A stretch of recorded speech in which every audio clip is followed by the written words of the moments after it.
Bismillahirrahmanirrahim. Ibu, bapak, sahabat-sahabat yang Allah muliakan. Tema kita hari apa? Hari ini apa?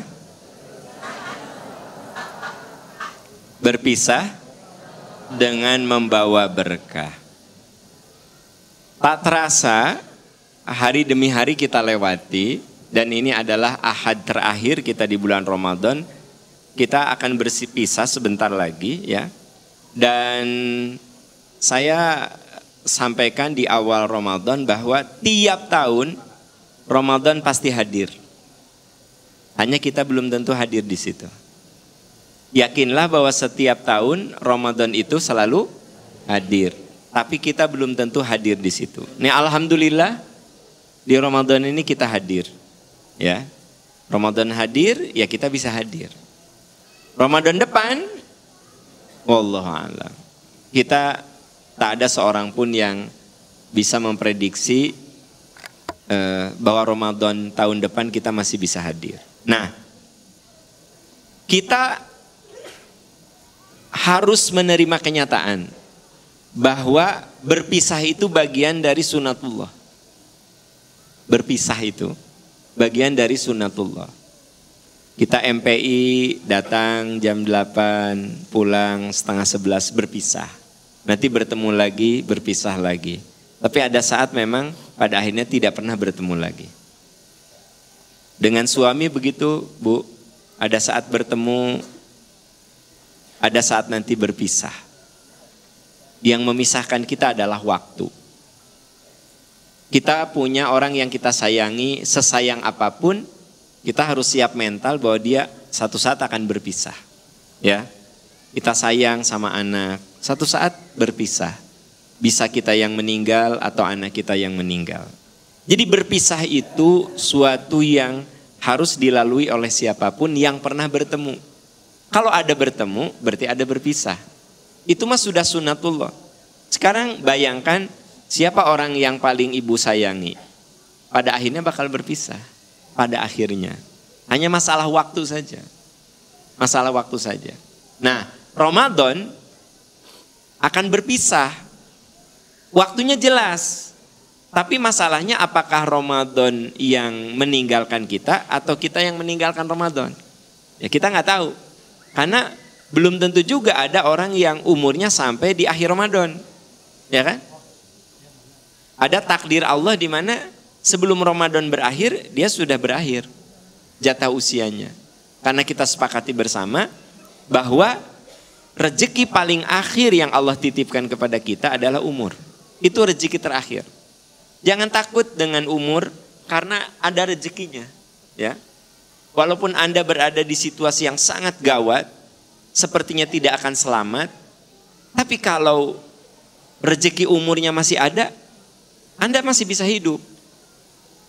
Kemarin kejadian di Turki, bencana yang dahsyat itu. Mengubur seorang bayi. Di tengah reruntuhan, setelah 13 atau 12 hari, ditemukan tapi masih hidup. Padahal secara ilmu manusia harusnya sudah meninggal. Tapi itulah, Allah itu berkuasa atas segala sesuatu yang kata kita tidak mungkin, itu mungkin. Yang kata kita tidak bisa, dengan kuasa Allah akan jadi bisa. Nah, Ramadan, saudara-saudara sekalian, akan berpisah dengan kita, tapi masalahnya bagaimana perpisahan dengan Ramadan itu harus perpisahan yang penuh berkah. Perpisahan yang akan membawa berkah. Saya pernah mendefinisikan, berkah itu apa? Kebaikan yang bertumbuh. Ziyadatul khair fil khair. Kebaikan yang bertumbuh, itu berkah namanya. Ya, orang sakit, enak gak sih sakit? Nggak enak. Orang sakit itu menderita nggak? Kalau orang itu menerima dengan lapang hati, yakin bahwa sakit itu penggugur dosa, yakin sakit itu salah satu cara Allah menyayangi kita supaya kita dekat dengannya, maka itu jadi berkah. Jadi tidak selamanya orang kena penyakit yang berkepanjangan itu buruk. Kalau yang bersangkutannya sabar, itu kan jadi berkah. Ya. Jelas kalau kita sehat, Bapak Ibu Kenapa bisa datang ke sini? Ya, jauh-jauh datang ke sini. Ini bagian dari keberkahan. Rezeki yang ibu keluarkan, bapak keluarkan ke sini, kan ke sini tuh pastilah mengeluarkan uang. Awas, nggak boleh Anda naik ojek terus gini. Ini saya muridnya Ustadz Aam ya. Mayar, kudu mayar. Ya. Jangan kemudian ya nggak tahu ini muridnya nih. Iya, mayar. Ya. Artinya bapak ibu datang ke sini kalau naik ojek kudu mayar. Kok mau naik angkot? Masa terang percikan iman, ibu teh bade ka percikan iman. Nya bu bayar, percikan iman, nya kebayar. Nah, berarti ibu ke sini ngeluarin uang. Nah, itu uang yang berkah. Karena digunakan untuk kebaikan. Ya, tenaga yang ibu gunakan, bapak gunakan ke sini itu berkah karena digunakan dalam kebaikan. Jadi segala sesuatu yang merupakan kenikmatan lalu kita gunakan dalam kebaikan, itulah keberkahan. Jadi keberkahan itu punya dua makna. Bertambahnya kebaikan dalam kebaikan. Apa Bu? Bertambahnya kebaikan dalam kebaikan. Atau ya, kebaikan yang tumbuh dari sebuah kesusahan. Kebaikan yang bertumbuh dalam sebuah, jadi kebaikan yang ada yang kebaikan yang bertambah lagi kebaikan, berarti kan kebaikannya dalam kebaikan kan? Sehat, ibu rajin ibadah, itu berkah dalam kebaikan. Sakit, kita sabar tabah, itu berkah dalam penderitaan. Kalau suami ibu nggak soleh, berkah nggak? Suami ibu teh nggak soleh, berkah nggak? Mau suami yang berkah? Oh, pantesan. Ibu, kalau suami ibu nggak soleh, berkah nggak? Jadi berubah, jadi enggak. Nah iya, saudara istiqomah hari ditanya. Hari tadi berkah, enak berkah? Enggak. Bisi cik saya teh. Jadi ibu pengen suami yang berkah? Enggak. Ibu, kalau suami ibu tidak soleh, ibu sabar, tabah. Suami ibu itu menjadi berkah, tapi berkah dalam penderitaan. Mau kayak gitu? Enggak. Kekeh? Enggak. Gitu. Nah, seperti halnya Asia punya suami Firaun. Dia itu sebenarnya menderita, bukan menderita kelaparan, da Firaun teh raja, tapi menderita hati karena tahu suaminya teh zalim. Asia itu tahu konsep berkah, makanya dia tidak bilang, ya Allah ganti suami saya, enggak. Apalagi sampai gugat cerai ke pengadilan agama. Ya, tukar tambah, enggak. Ya. Tapi apa kata Asia? Ya Allah, beri saya kesabaran ketabahan, balas saya dengan surga. Robbibni indaka baitan fil jannah. Ya Allah, saya mah enggak akan minta yang aneh-aneh. Kuatkan saya, ngadepin suami yang zalim, beri saya surga. Berarti Asia tahu, dia mencari keberkahan dalam penderitaan. Gitu. Walaupun garis takdirnya beda. Ternyata Firaun ditenggelamkan di Laut Merah. Dan akhirnya Asia terbebas dari kezoliman Firaun. Kalau suami ibu zalim, jangan berharap ditenggelamkan di Laut Merah. Karena jauh, paling ditenggelamkannya di Citarum. Suami ibu mah, apalagi orang Banjaran, Dayakolot, ya, itu mah kemungkinannya jelas. Kalaupun oleh Allah ditenggelamkan, tidak mungkin di Laut Merah. Jauh bu, ke Laut Merah dia mah. Ya, jauh bu, pakai pesawat tuh 8 jam kalau ke Laut Merah. Tapi mun ke Citarum, ya relatif masuk akal lah, ya kan gitu. Nah, tapi ibu jangan mengatakan ya Allah tenggelamkan saja suamiku seperti Firaun engkau tenggelamkan ya Allah. Nggak boleh begitu kade. Tapi doakan agar dia soleh. Nah, jadi ternyata yang namanya berkah itu tidak selamanya bertumbuh dari sebuah kebaikan. Bahkan berkah itu bisa bertumbuh dalam sebuah penderitaan. Jadi inti dari berkah itu apapun menjadi kebaikan. Di sini ada nggak yang susah ngerti cepat lupa? Ada nggak? Nah kalau ada, itu kalau Anda tetap belajar, Anda itu berkah di tengah kesusahan dan penderitaan. Karena orang lain mah kan udah arapal. Ya. Orang lain mah waduha teh 2 jam geus arapal, caricing, Anda mah masih tapi Bu, makin Ibu banyak ngapalin itu, pahala Ibu boleh jadi lebih besar, lebih banyak dari orang-orang yang sudah hafal. Itu namanya berkah dalam penderitaan.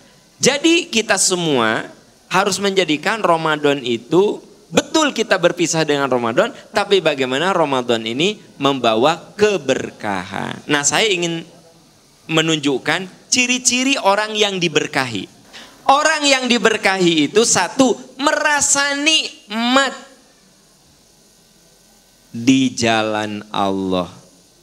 Kurung buka dalam ibadah kurung tutup. Merasa nikmat di jalan, kurung buka dalam ibadah kurung buka. Al-An'am 125 kurung tutup titik.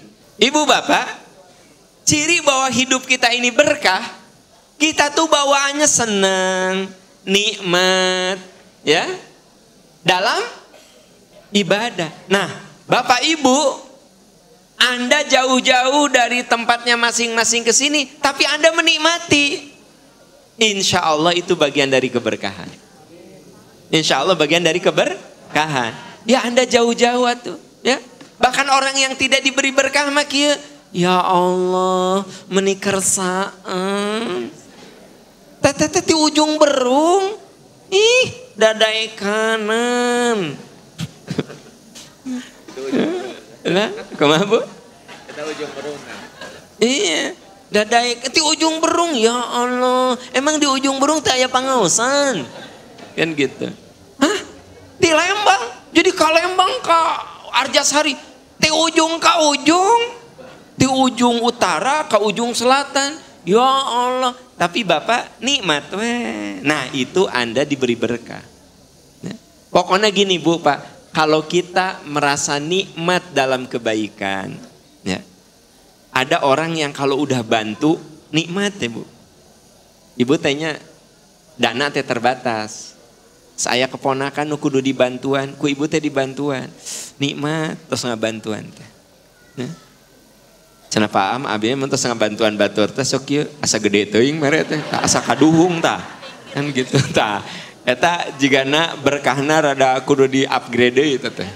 Jadi kalau sudah berbuat baik nikmat ya, gitu loh Bu. Kalau sudah beramal soleh itu apa ya? Ada satu kenikmatan tersendiri gitu. Nah, tapi mohon catatan, kalau ibu merasakan sebuah kenikmatan spiritual, nggak usah dipamerkan. Misalnya, ibu nikmat sekali tahajud. Nah, ibu dapat keberkahan. Karena tidak semua orang merasa nikmat tahajud. Iya kan? Dan tidak semua orang merasa senang bangun di jam 3.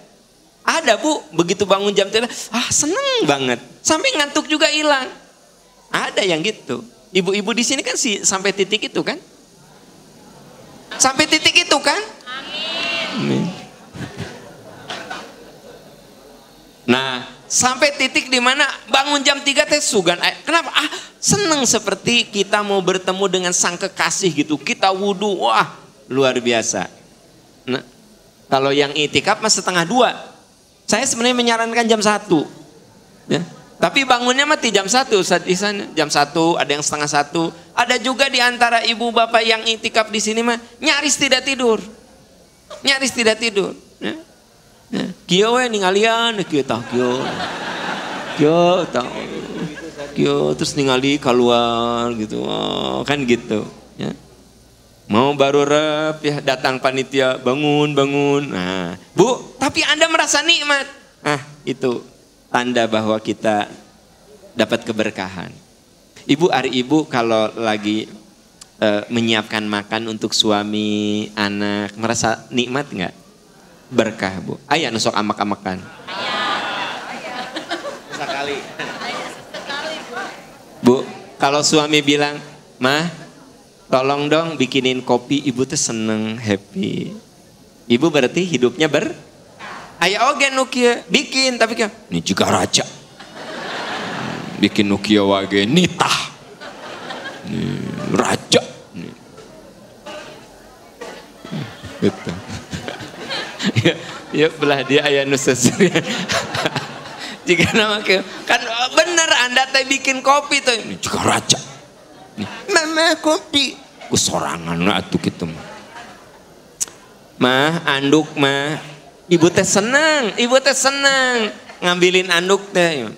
Cokot atuh ku sorangan meuni. Teu pira tinggal ngarawel. Ini kudu ngarawel tinggal gitu meuni. Mama, anduk mama. Rudet. Bu, lebar bu. Ibu mah geus sape jadi teu berkah bu. Gitu. Kata istri teh, "Ayah, nanti kalau pulang beliin sate yuk." Bapak teh seneng Pak, beli sate, ya, gitu. Pas udah beli teh kieu, "Ih, nah kieu." Biar Pak. Nah, karena kan kalau tadi saya bilang ada yang tidak disukai dari laki-laki apa? Omong kosong, otak kosong, dompet. Nah, apa yang tidak disukai dari Anda ibu-ibu?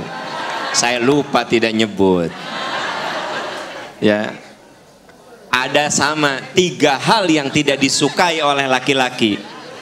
1, ngemil. Kiweng. 2, ngemol. Balanya itu tuh tidak disukai oleh laki-laki. Yang ketiga, ngomel. Ya, ngomel. "Ayah, beliin sate." Udah dibeliin sate teh. "Ih, nah kieu." Nah, Bu, jangan ngomel. "Alhamdulillah, makasih Ayah." "Ayah, nanti kalau pulang dari Jogja beli oleh-oleh ya." Apa oleh-oleh teh? Bakpia. Dibeliin, ya kan gitu. "Ayah, ini sebungkus berapa?" 50.000. "Ih, kemahalan." Ya Allah, iya mah 30.000. Ari ayah mahal ari si ayah. Tuh jeung ieu ayah tingali apa? Kadaluar sana teh besok Ayah teh mun balen teh sing niat atuh. Geus mah dipangmeserkeun, geus mah dikritik mahal, geus mah kadaluarsa. Geus kitu teh divonis kudu niat atuh. Da urang ge niat cek Bapak. Tapi kan teu ngarti masalah itu. Itulah yang tidak disukai oleh laki-laki, ngomel. Ngemol ama ngemil. "Mama tuang wae." "Wios, badan-badan mama."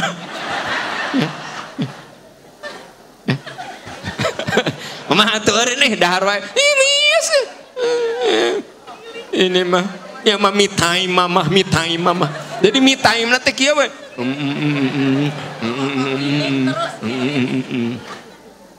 Ya maaf karena ongko kadaluarsa tapi seep. Si ayah mah beli bakpia kadaluarsa na besok jadi ku mama. Daripada kete dipiceun cek suami teh dipoyok, dilebok kan gitu. Dipoyok, dihina, dimakan. Nah, jadi itu adil kan sekarang ya, adil ya. 3 hal yang tidak disukai oleh laki-laki, ngemil, ngemol, ngomel. 3 hal yang tidak disukai oleh perempuan, omong kosong, otak kosong, dompet kosong. Dah adil ini.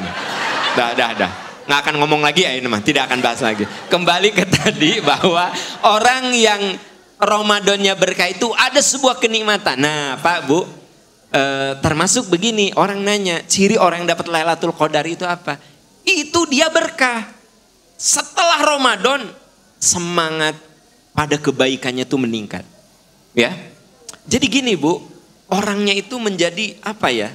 Misalnya tadinya sholat berleha-leha, sekarang mah sholat di awal waktu.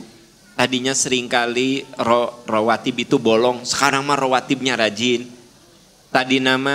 tahajud teh kadang tahajud sekali, libur 3 minggu. Nama every night dia bangun dan dia menikmati gitu kan. Nah itu juga tanda orang dapat Lailatul Qadar. Ya, awas. Kita nggak boleh ngaku-ngaku. Ustadz Ihsan bilang, Ustadz Am, jika saya menang Lailatul Qadar. Oh ya, iya jika nama. Teteh nggak boleh.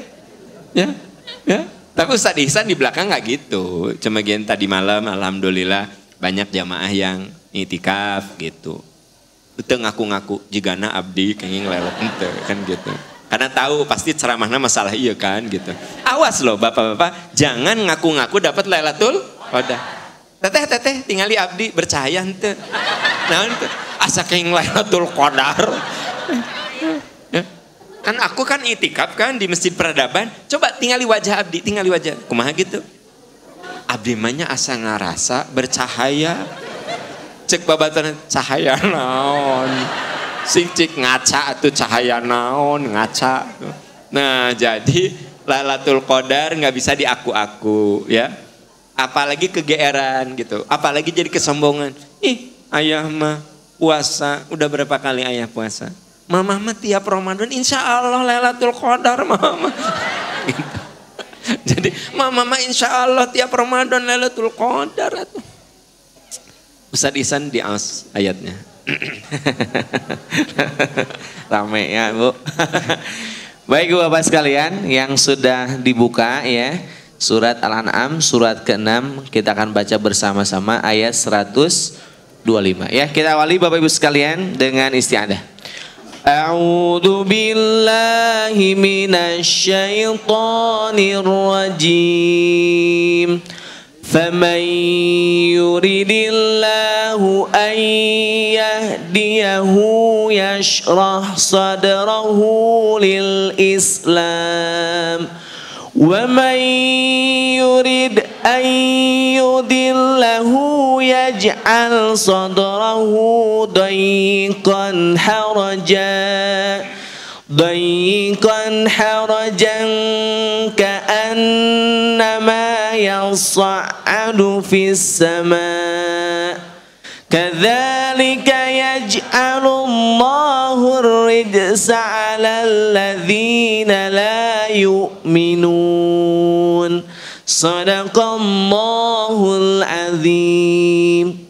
Di ayat itu disebutkan Fama yuridillahu ayyahdiyahu yashrah sadrahu lil Islam.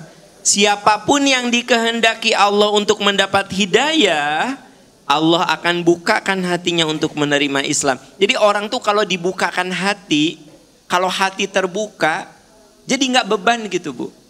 Ya, kalau ibu beres-beres, hati ibu terbuka, happy, maka capek juga Anda nikmati. Seperti halnya ibu bapak datang ke sini, saya yakin ini capek, ini jauh, ini melelahkan. Tapi Anda menikmatinya. Nah itu dibukakan hatinya. Siapapun yang dikehendakinya sesat, Allah jadikan hatinya sempit dan sesak. Bu, orang yang hidupnya tidak penuh berkah, jadi capek gitu loh. Ya, ibadah rasanya lelah, jadi beban kan gitu. Mengurus kehidupan rumah tangga ibu asa beban, bapak cari nafkah asa beban. Jangan jadi beban Pak, karena itu jihad kita. Cari nafkah yang halal, yang baik untuk keluarga, walaupun kita capek, nikmati saja. Kenapa? Itu bagian dari keberkahan. Orang yang jauh dari keberkahan, hatinya sesak. Seakan-akan sedang mendaki ke langit, Bu. Dulu kan belum ada penemuan bahwa makin ke atas oksigen tuh makin tipis. Makanya kita kalau di gunung yang tinggi jalan tuh ada caranya, nggak boleh terburu-buru, setapak. Kenapa? Karena tipis kan oksigen. Jadi kalau di ketinggian gunung yang sangat tinggi sekali itu oksigen tuh tipis. Karena itu kalau orang naik pesawat makin ke atas 100% pesawat itu mengandalkan oksigen yang ada di pesawat itu. Jadi kalau pesawat itu sebenarnya dia seperti botol, di dalamnya kita dikasih oksigen.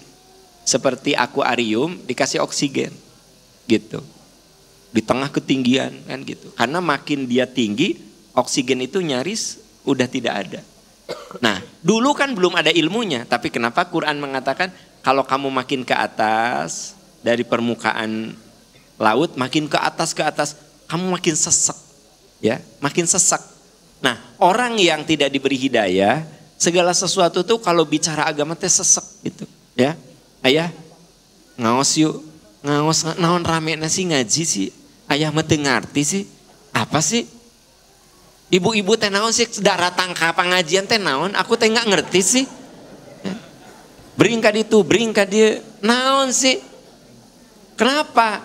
Sesek gitu. Dia nggak ngerti, sesek hatinya itu. Karena tidak diberi keberkahan. Tapi orang yang diberi keberkahan mah nikmat aja, kan gitu, ya. Nah, kadzalika yaj'alullahu rijsa 'alal ladzina la yu'minun. Demikianlah Allah menimpakan siksa kepada orang yang tidak beriman. Bu, kalau orang tidak nikmat dalam kebaikan, itu tersiksa. Kalau orang tidak nikmat dalam kebaikan, itu tersiksa. Ya capek, secara, ya atuh Bu, Pak, kalau Anda tidak karena hidayah Allah, tidak karena keberkahan, Anda teh capek ke sini. Tiap minggu lagi, kan gitu. Nebeng lagi, kan nebeng mah kumaha aya nu nyanak. Kan gitu. Nebeng lagi. Kan gitu. Jeung kuno ditebengan teh sok sering diseselan. Nah acukna beureum, kudu kami sareng abdi. Ya maaf apu teu teteh, kan gitu. Tapi tetap Anda pergi. Ya. Kenapa? Karena Anda tidak disiksa. Tapi ada orang yang mau ke pengajian tuh seperti tersiksa. Ya. Nah Bu, kalau suami ibu diajak ke pengajian seperti tersiksa, paksakan. Nanti lama-lama ku Allah dicabut siksanya. Bu, kayak gini. Gini. Ada nggak di antara Anda yang dulu datang ke pengajian teh asa capek? Kan dibawa ku babaturan. Eta si Ani, si Ica jeung Ela mawa we. Tati hayu atuh tati hayu atuh tati. Kan gengna teh saha? Ica, Ela. Bukan, tati mah nu diajak-ajak.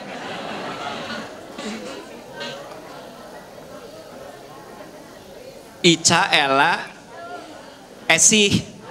Nah, Ica, Ela, Esih. Tah. Si Tati mah tara ka pengajian diajak-ajak. Tati teh tadina mah tersep ka pengajian teh. Kieu kitu kalau ngoprek HP, orang lain mah nyatet ngoprek HP, dia mah malas. Tahu nggak? Dipaksa terus. Tati pokoknya kudu ngaji. Lama-lama mah jadi rajin. Jadi lamun aya nu belum diberi berkah, paksa aja. Nanti lama-lama terbiasa. Ya.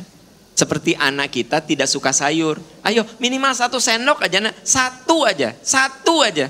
Lama-lama dia ketagihan. Jadi manusia mah memang untuk dapat berkah tuh ada juga yang harus dipaksakan dulu. Kan gitu. Ada kan ibu-ibu nu diajak, dia teh nggak pernah senam. Kan ada sanggar senam Haja Laila di Dayakolot, ya. Di Dayakolot. Jeng nanya kieu langsung di googling kan makan Haja Laila. Ada temennya itu diajak senam nggak mau. Dia mah kalau senam teh orang lain mah heboh kesangan dia mah kieu. Orang lain mah kata si instrukturnya, powernya mana powernya? Wah si ibu teh mah kieu power. Dah kenapa? Karena diajak nanti ku temenna, ya. Tapi karena diajak terus, tahu nggak? Kaget. Tahun berikutnya jadi dia asisten instruktur dong, ya kan? Kabayang tuh, jadi asisten instruktur Hajah Laila. Kan Bu Hajah Laila geus sibuk, ya. Sok ku si teteh eta. Ari nu ngajak nama biasa wae.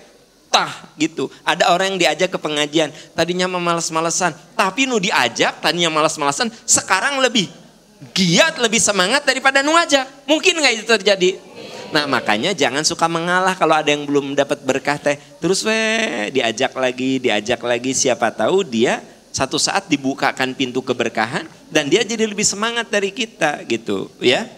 Nah terus kalau suami ibu udah mulai ada keberkahan, kudu dikasih semangat, ya. Misalnya suami ibu teh susah diajak sholat teh, paksa ini ayah sholat. Nah satu saat suami ibu teh pas menjelang maghrib pakai sarung, kemana ayah? Mau ke masjid? Aduh insaf, aduh jangan digituin. jadi. Balik deui. Kabayang teh, aduh insaf nih. Pantesan nggak hujan. Kan gitu. Bu, kalau gitu teh ibu teh tunjukkan, ya Allah, ayah, mama teh seneng banget gitu. Aduh, insaf nih. Ya, gitu. Bapak-bapak, kalau istri bapak belum dihijab, pelan-pelan aja dihijab. Nah, satu saat istri bapak teh beli hijab syar'i gitu. Hah, ruas? Ya Allah mama, apa tidak terlalu cepat solehahnya? Jangan gitu. Jangan, apakah tidak terlalu cepat solehnya? Puji, aduh mama alhamdulillah ayah bangga banget gitu ya. Jangan dianggap, hah, apa tidak terlalu solehah? Itu kan. Yang kedua, ya. Orang yang mendapatkan keberkahan itu dia menjadi orang yang pemaaf, ya, lembut, pemaaf, ya. Ali Imran 159, ya. Kita akan menjadi orang yang pemaaf, rendah hati, lembut alias tidak kasar. Itu ciri orang yang diberkahi, ya. Ustaz Ihsan boleh baca? Iya, siap Ustaz. Baik Bapak Ibu sekalian ya, kita akan baca kembali bersama-sama Quran surat Ali Imran surat ketiga ayat 159. Kita awali Bapak Ibu dengan isti'adah. A'udzu billahi minasyaitonir rajim. Fabima rahmatin minallahi linta lahum walau kunta faddan ghalidhal qalbi lan faddu min hawlika fa'fu anhum wastaghfir lahum wa syawirhum fil amr فَإِذَا عَزَمْتَ فَتَوَكَّلْ عَلَى اللَّهِ Innallaha yuhibbul mutawakkilin. Shadaqallahul azim. Coba perhatikan di situ dimulai dengan fabima rahmatim minallah, karena rahmat Allah, karena kasih sayang Allah. Kamu, ayat ini ditujukan kepada Nabi Muhammad, tapi kan Quran ditujukan juga kepada kita. Allah itu sangat menghargai orang-orang yang berlaku lembut. Jadi orang yang berkah itu tidak kasar, ngomong tidak kasar, perilaku tidak kasar, ya.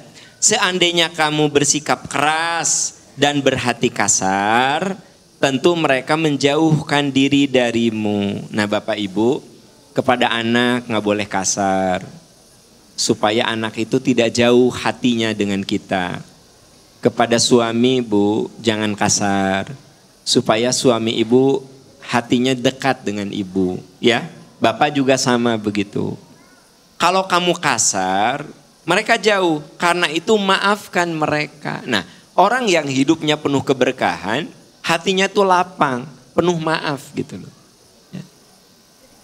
Apakah Idul Fitri itu harus berujung dengan maaf memaafkan?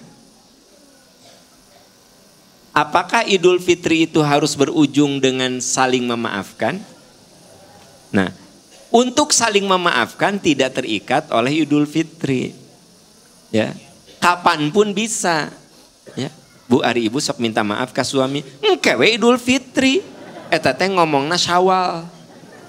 Ya, berarti kudu 12 bulan nunggu. Ya tidak harus. Saling memaafkan, saling minta maaf itu tidak terikat oleh momentum Idul Fitri. Tidak terikat.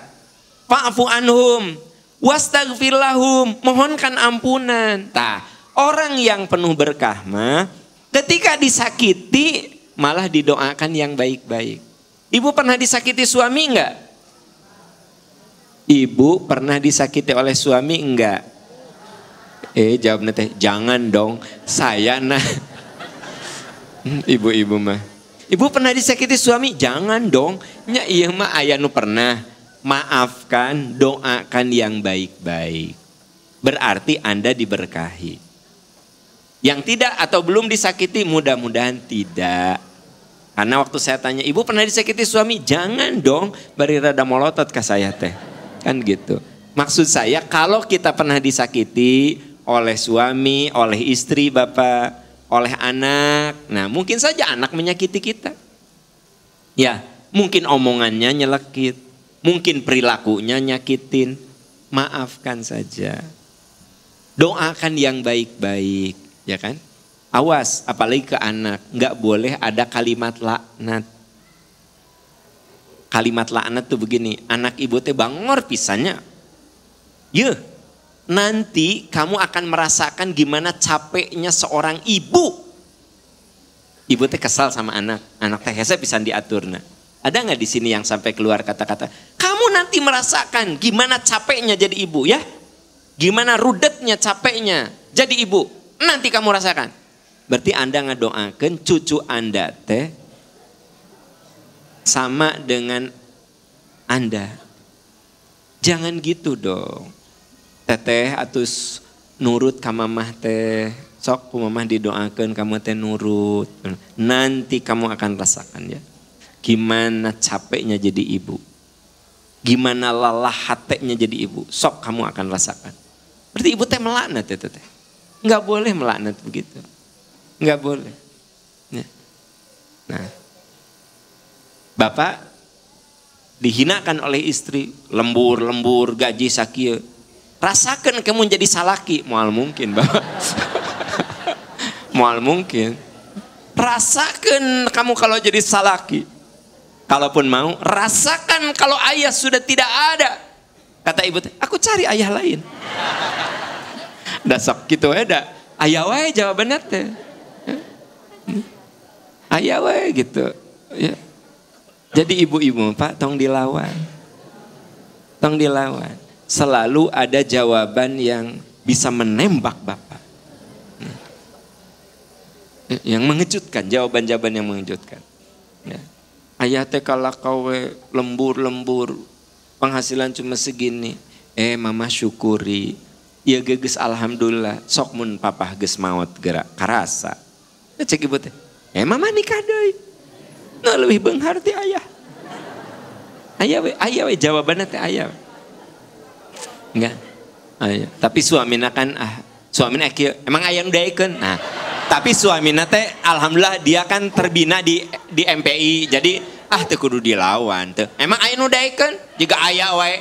Teu tah Bapak cicing we. Diam aja, diam. Nah. Diam enggak usah dilawan, antep Pak. Dan dilawan pasti dia akan menjawab lagi, gitu kan? Gitu. Nah, jadi memang manusia mah makhluk yang suka membantah. Ya. Saya pernah ceramah Pak, saya bilang Nabi Muhammad SAW tuh pernah sedih yang nggak bisa beliau sembunyikan, yaitu ketika istri tercintanya Bunda Khadijah itu wafat. Sampai kata sahabat, ya Rasulullah, kami ini belum pernah lihat engkau bersedih seperti sedih sekarang ini. Kata Rasul, gimana aku gak sedih? 25 tahun aku rumah tangga dengan Khadijah. Tidak ada satu patah kata yang melukai hati saya. Saya bilang, Bu, jadi istri teh gitu. Jangan ada satu patah kata yang melukai hati. Nah, cik jam teh, nyada suamina atuh da soleh hari salaki abdi. Nya wajar atuh salaki abdi makan aya we alasan teh Pak. Jadi ketika saya bilang, Bu, berjuanglah untuk tidak ngomong yang seenaknya, jangan sampai melukai suami. Saya bilang gitu. Belajar dari Bunda Khadijah 25 tahun, kata-katanya tidak melukai. Aya nu jawab, nya kan itu suamina segitu ari salaki abdi. Salaki abdi mah. Mun teh dikitukeun manehna mah jadi aya we gitu kan. Ya gitu manusia mah gitu. Eta nu judul ngomel nanti apa? Ngomel. Aya. Ya, keheula. Nah, terus ya. Nanti Kang ya, nanti.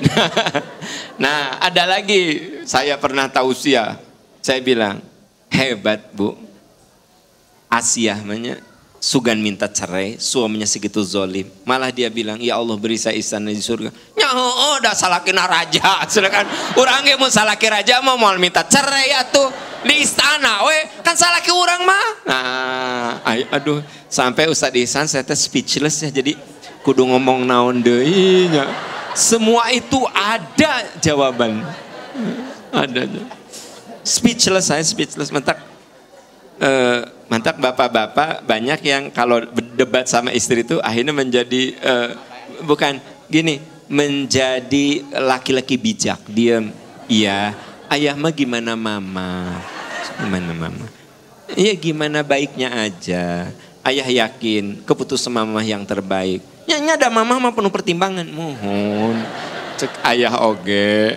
Putusan mamah mah terbaik. Mamah mas ayah selain pertimbangan teh mamah masuk di istiqorohan. Muhun saur ayah oge. Mamah mah keputusannya baik. Selain itu ku mamah sok dikonsultasikan ka ustad. Muhun cek ayah oge. Keputusan mamah mah terbaik. Gitu kan gitu. Jadi atas dikit itu kan masih dikit ayah mama kan gitu. Uih deh karena Quran saudara-saudara. Ya, fa'fu anhum, maafkan, wastagfir lahum, mohonkan ampun, wasyawirhum fil amr, lebih mengutamakan musyawarah. Nah, Bu, kalau hidup kita berkah mah tidak arogan, tapi dimusyawarahkan, tidak emosional, ya, lapang hati, memaafkan, musyawarah. Bu, berarti orang yang diberkahi mah hubungan sosialnya teh bagus banget. Ya. Kebayangan Nabi Ibrahim itu ketika mau nyembelih anaknya nanya dulu. Padahal menyembelih anak itu perintah Allah. Ya bunayya inni ara fil manami anni azbahuka fanzur madza tara. Wahai anakku, tadi malam ayah menerima wahyu. Ayah teh harus nyembelih kamu. Fandur madzataro, gimana pendapatmu? Jadi Nabi Ibrahim adalah sosok yang diberkahi, perintah Allah juga didiskusikan. Ya, Nabi Ibrahim tidak gini, Ismail, sini nak, berbaring,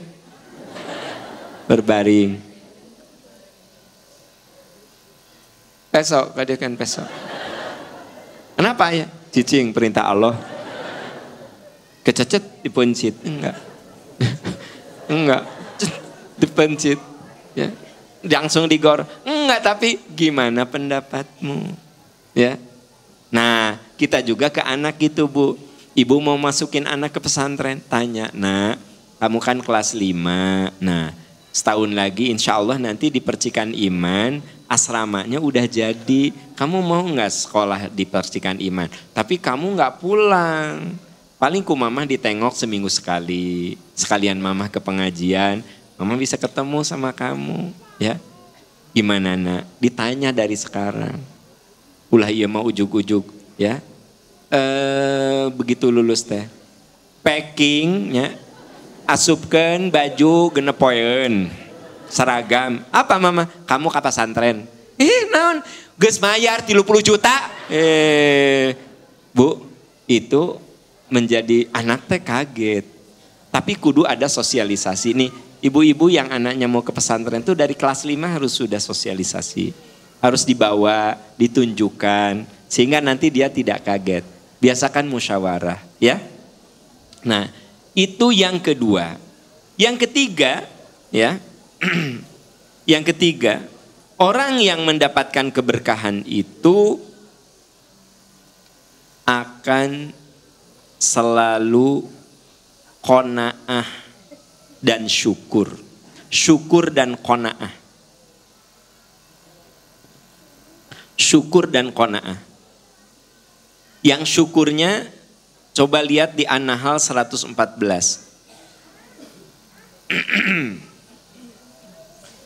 Syukur dan qanaah.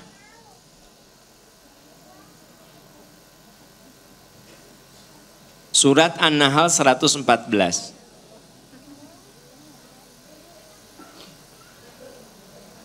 Pakulu, ya. Ustadz Ihsan boleh dibaca? Kita awali kembali dengan isti'adzah. A'udzu billahi minasyaitonir rajim. Fakulu mimma razaqakumullahu halalan tayyiban.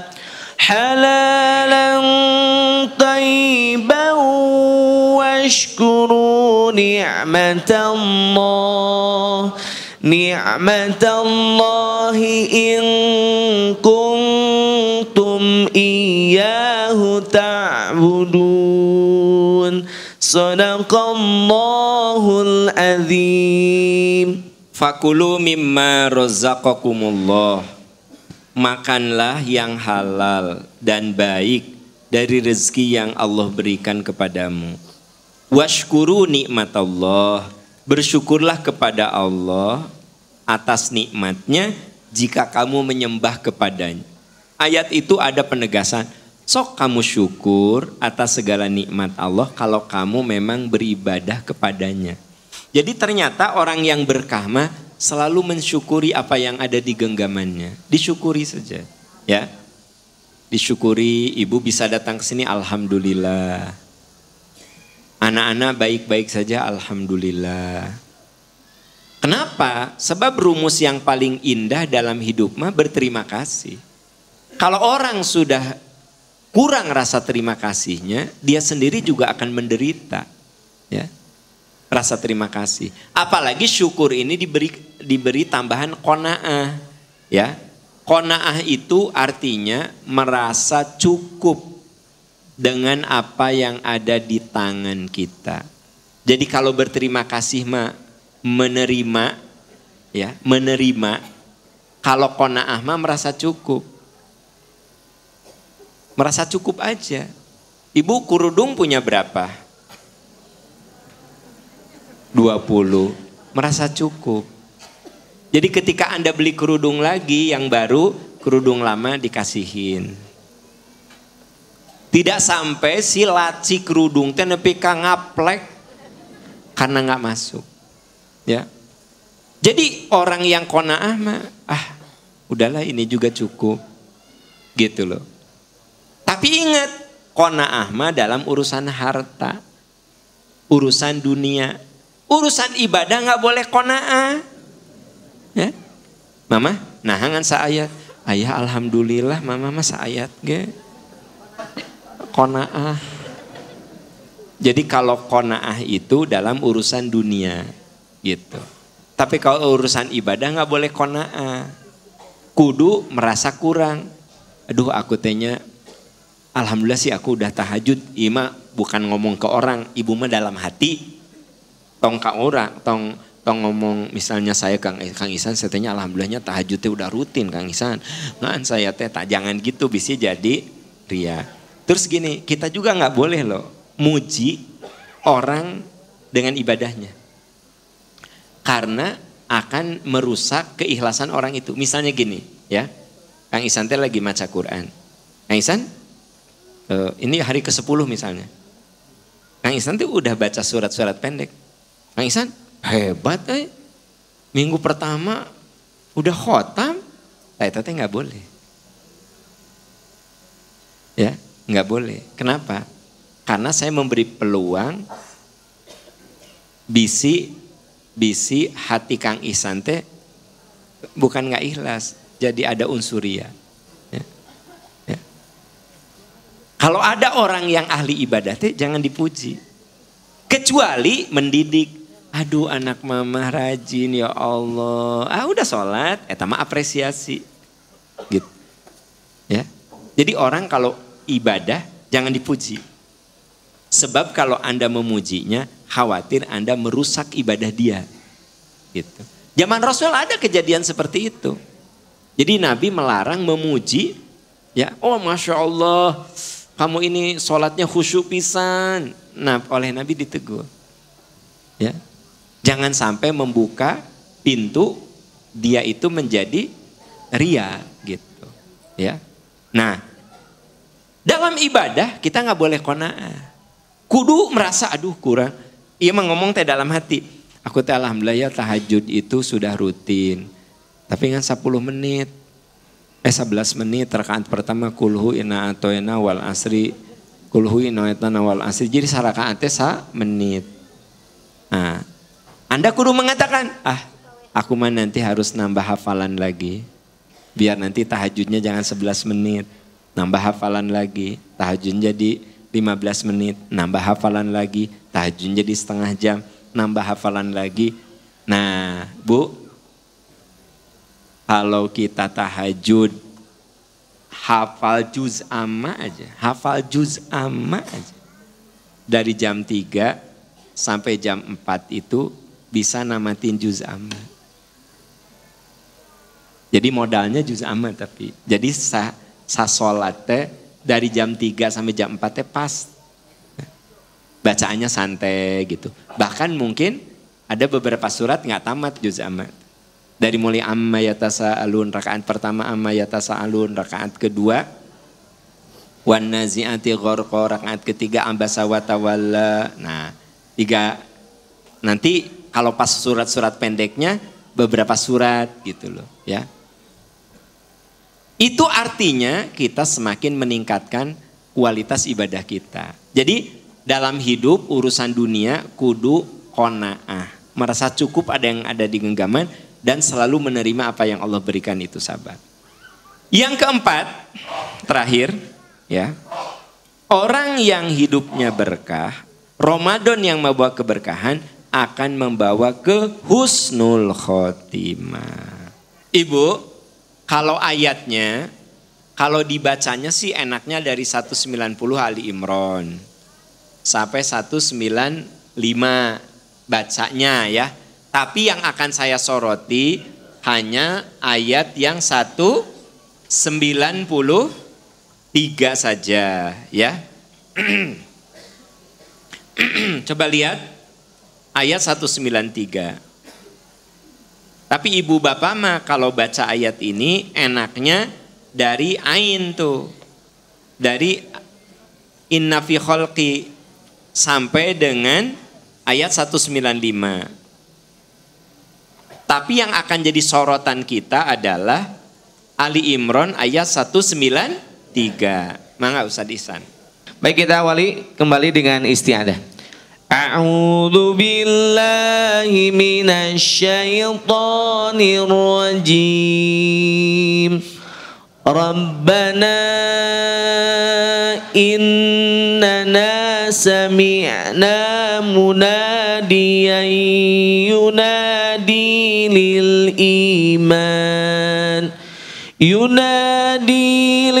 imani an aminu bi rabbikum fa amanna rabbana faghfir lana dhunubana wa kaffir anna sayyi'atina wa tawaffana ma'al abrar. Sadaqallahul azim. Ayat-ayat ini sebenarnya banyak mengandung unsur doa dari ayat 191 dan seterusnya.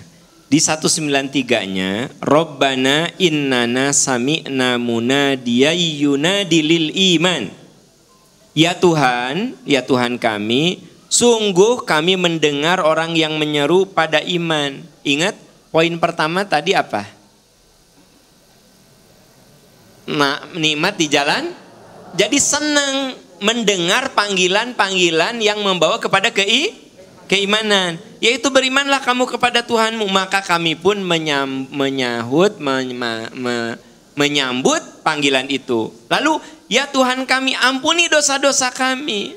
Hapuskan kesalahan kami. Jadi orang yang hidup, orang yang Ramadannya penuh keberkahan mah sering minta ampun, sering minta maaf. Jadi orangnya itu lebih banyak bercermin bahwa dirinya itu harus dibersihkan. Karena kan Di 10 hari terakhir ini ada doa yang harus kita ulang-ulang kan? Allahumma innaka afuwun. Ya Allah, engkau maha pemaaf, tuhibbul afwa, fa'fu anni. Nah ini bukan hanya di Ramadan. Dibawa terus, dibawa terus, dibawa terus. Sampai di luar Ramadan pun, Rabbana faghfir lana dzunubana wa kafir anna sayyiatina. Ujungnya, wa tawaffana ma'al abror. Matikan kami beserta orang-orang yang berbakti. Jadi kita ini ingin wafat seperti orang-orang soleh yang duluan wafat. Ya, kan kita suka iri ya, iri dalam arti positif ya, namanya gibtoh, bahwa ada orang-orang yang meninggalnya teh bagus gitu ya, sedang beribadah, sedang diridhoi Allah. Ya Allah, kalau saya wafat, wafatkan saya sebagaimana al-abror, orang-orang yang berbakti kepadamu. Dia meninggal dalam keadaan sangat-sangat indah, sangat-sangat bagus. Nah itu diantara yang pokok-pokoknya saja, yang penting-pentingnya saja, berpisah dengan Ramadan dengan penuh berkah. Yaitu kita menjadi orang yang merasa nikmat dalam ibadah, kita menjadi orang yang berlapang hati untuk memaafkan dan meminta maaf, kita menjadi orang yang selalu berterima kasih dan qanaah, dan semoga Allah menghantarkan kita ke husnul khotimah. Amin ya rabbal alamin. Ibu bapak, insya Allah untuk Idul Fitri kita menunggu keputusan dari pemerintah. Kita akan laksanakan sholat Idul Fitri di sini. Kemudian MPI selama 2 pekan libur ya. Insya Allah kita akan masuk lagi di MPI tanggal 7 Mei. Insya Allah. Ya. Ibu bapak, saya atas nama teman-teman semuanya di Yayasan Percikan Iman memohon maaf selama pelayanan kami di bulan Ramadan khususnya ada hal-hal yang tidak berkenan. Semoga Ramadan ini menjadi Ramadan terindah, terbaik, terhebat, dan semoga Allah menghantarkan kita semua ke Ramadan yang akan datang. Semoga sisa Ramadan yang tinggal beberapa hari kita berjuang untuk kita isi dengan amalan-amalan terbaik, amalan-amalan terhebat yang bisa menghantarkan kita ke Ramadan yang penuh berkah. Amin ya rabbal alamin. Subhanaka Allahumma wa bihamdika asyhadu an la ilaha illa anta astaghfiruka wa atubu ilaik. Rabbana dhalamna anfusana wa illam taghfir lana wa tarhamna lanakunanna minal khasirin. Rabbana hablana min azwajina wa dzurriyyatina qurrata a'yun waj'alna lil muttaqina imama. Rabbana atina fid dunya hasanah wa fil akhirati hasanah wa qina adzabannar. Subhanaka rabbika rabbil izzati amma yasifun wa salamun alal mursalin. Amin ya arhamar rahimin. Amin ya rabbal alamin. Walhamdulillahi rabbil alamin. Wassalamualaikum warahmatullahi wabarakatuh.